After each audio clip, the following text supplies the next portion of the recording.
আমি ইসলাম ধর্মে সবকিছু ত্যাগ করে আসি। পূর্বে নাম রানী শীল, আমার বাবার নাম সমীরচন্দ্র শীল, মার নাম সঞ্চিতা, ঠিকানা পাথরঘাটা।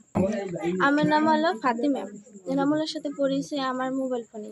তারপর একটা বন্ধু ছিল জয়, জয় যে আমার বাবার কাছে বলে যে তোমার মেয়ে মুসলিম ছেলের কাছে চলে যায়। তারপর আমার বাবা মামার মারধর করে, পরে আমি চলে যাওয়ার পর এক সপ্তাহ আমি ওর সাথে আমি থাকি।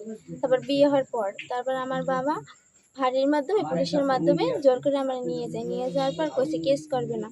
তারপর ছেলের বাবা আমারই দিয়ে দেওয়ার পর তারপর আমার বাবা ওইখানে নিয়ে থানায় নিয়ে এক সপ্তাহ আটকে রেখে কেস করে। তারপর তো আমি পরে আবার দ্বিতীয়বার চলে আসি।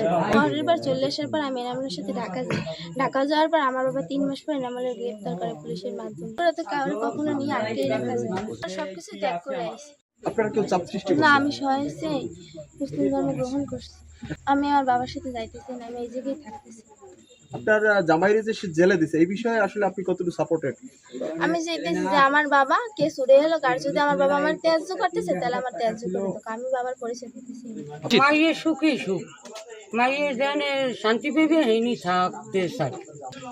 এটা ভালো না তো, আইনে যখন খোলা ধরা পড়ছে তখন আইনে বুঝ করবে, এখানে আর একবার চাই তো হামলা দেওয়া উচিত নেই, এটা অন্যায়। সে মুসলিম ধর্ম করেছে, তাই জন্য যেখানে আছে সেখানে সে ভালো থাক, আর ছেলেটাকে যেন তারা সসম্মানে মুক্তি দেয়। এখন আমরা চাই যে ছেলেটা যেন অতি তাড়াতাড়ি মুক্তি পায়। কারণ আপনারা তো মেয়ের বয়ান শুনছেন, মেয়েটা অসুস্থ, মেয়েটারে ডাক্তার দেখান লাগে, 4 মাসের মেয়ে অন্তঃসত্ত্বা।